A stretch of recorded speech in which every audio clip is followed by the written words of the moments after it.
దాతృత్వం. చందమామ కథ. చాలా కాలం క్రితం అక్షయపురంలో ధర్మపాలుడనే గొప్ప ధనికుడు ఉండేవాడు. ఆయన భార్య సులక్షణ. వారిద్దరూ ధర్మబుద్ధి కలవారు. వారికి ఉసిరి చెట్టును పూజించే ఆచారం ఉండేది. వ్యాపారంలో అనేక లక్షలు గడించిన ధర్మపాలుడు రోజు ఒక పేదవాడికి బంగారు ఉసిరికాయ దానం చేయకుండా భోజనం చేసేవాడు కాడు. అందుచేత ఆయన కీర్తి చాలా దూరం వ్యాపించింది. ఈ దంపతులకు 5 కొడుకులు. పెద్ద కొడుకుకు వివాహం చేశారు. పెద్ద కోడలు అత్తవారింట అడుగు పెడుతూనే, అత్తగారు ఎంత ధనవంతులైతే మాత్రం రోజు బంగారు ఉసిరికాయలు దానం చేస్తూ ఉంటే రెండో తరానికి ఏమి మిగులుతుంది? మేము బీదవాళ్ళమై అడుగు తినటం మీకు మాత్రం ఇష్టమా? కావాలంటే వెండి ఉసిరికాయలు దానం చేయండి అన్నది. పెద్దవాళ్ళు చిన్నవాళ్ల మాట పాటించి రోజు ఒక వెండి ఉసిరికాయ దానం చేస్తూ వచ్చారు. ఇంతలో రెండో కోడలు కాపురానికి వచ్చింది. ఆమె తన అత్తగారితో, మీరు రోజు వెండి ఉసిరికాయ దానం చేస్తే మా పిల్లలకి ఏమి మిగులుతుంది? కావాలంటే మీరు రాగి ఉసిరికాయ ఒకటి దానం చేస్తూ ఉండండి అన్నది. ఆమె మాట కూడా పాటించి రోజు రాగి ఉసిరికాయలను వృద్ధ దంపతులు దానం చేస్తూ వచ్చారు. దీనితో వారికి పూర్వం ఉండిన కీర్తి ప్రతిష్టలు చాలా వరకు నశించాయి. తర్వాత మూడో కోడలు వచ్చి రాగి ఉసిరికాయలు దానం ఇవ్వవద్దని, ఇనుము ఉసిరికాయలు ఇవ్వమని అన్నది. నాలుగో కోడలు వచ్చి పిండితో చేసిన ఉసిరికాయలు దానం చేస్తే చాలునన్నది. 5వ కోడలు కాపురానికి వస్తూనే అది కూడా వద్దన్నది. తమ కొడుకులతోనూ కోడళ్లతోనూ ఉంటే తమ దాతృత్వం సాగదని గ్రహించి ధర్మపాలుడు సులక్షణ తీర్థయాత్రలు చేసే నెపం మీద కొంత డబ్బు తీసుకుని ఇంటి నుంచి బయలుదేరి సరియున్నది తీరాన గల ఒక ఉసిరికావనం కొని అందులోనే నివసించసాగారు.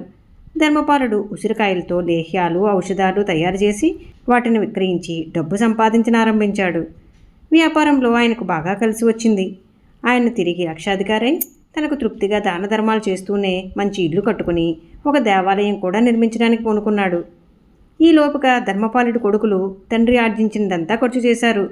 వారికి సంపాదించే మార్గం తెలియదు కనుక ఉన్నదంతా త్వరలోనే పోయి వారికి పూట గడవని పరిస్థితి వచ్చింది. వాళ్ళు ఉన్న ఊరు వదిలిపెట్టి కూలి చేసుకునే ఉద్దేశంతో ఊళ్ళ వెంబడి తిరగసాగారు. ఇంతలో వారికి సరియు తీరాన గొప్ప దేవాలయం కడుతున్నారని తెలిసింది. ఆ ఆలయాన్ని కట్టిస్తున్నది ధర్మపాలుడేనన్న సంగతి వారికి తెలియదు. ధర్మపాలుడి కొడుకులు, కోడళ్ళు అక్కడికి చేరి మిగతా కూలీలందరితో పాటు కూలి పనులు చేయసాగారు.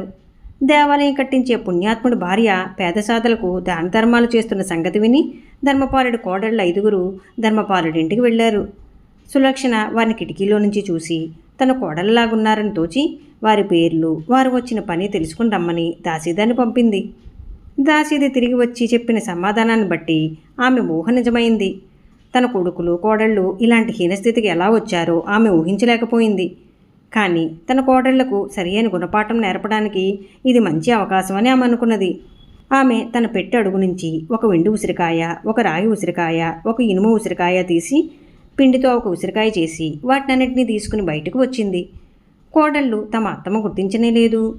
ఆమె పెద్ద కోడలికి వెండి ఉసిరికాయ, రెండో కోడలికి రాగిది, మూడో కోడలికి ఇనుముది, నాలుగో కోడలికి పిండిది ఇచ్చి 5వ కోడలితో, అమ్మ నీకు ఇవ్వటానికి ఏమీ లేదు అన్నది. వెంటనే తోటి కోడళ్ళు ఒకరి మొహాలు ఒకరు చూసుకుని తరువాత సులక్షణ కేసు చూసి అత్త అంటూ ఆమె కాళ్ళ మీద పడి ఏడ్చారు. సులక్షణ వారిని అందరినీ ఎత్తి కౌగిలించుకుని వారికి పట్టిన దుర్దశకు విచారించింది. తరువాత ధర్మపాలుడు తన కొడుకులను కూడా పిలిపించి వాళ్లకు చక్కగా స్నానాలు చేయించి బట్టలు పెట్టి తన దగ్గరే ఉంచుకున్నాడు. వాళ్ళు మంచి గుణపాఠం నేర్చుకుని తాము కూడా శ్రమపడి ఆర్జిస్తూ దాన ధర్మాలు చేస్తూ సుఖంగా జీవించారు. ఈ కథ మీకు నచ్చినట్లయితే లైక్ చేయండి, షేర్ చేయండి. మరిన్ని మంచి కథల కోసం మా సంపత్ ఛానల్ని సబ్స్క్రైబ్ చేసుకోండి.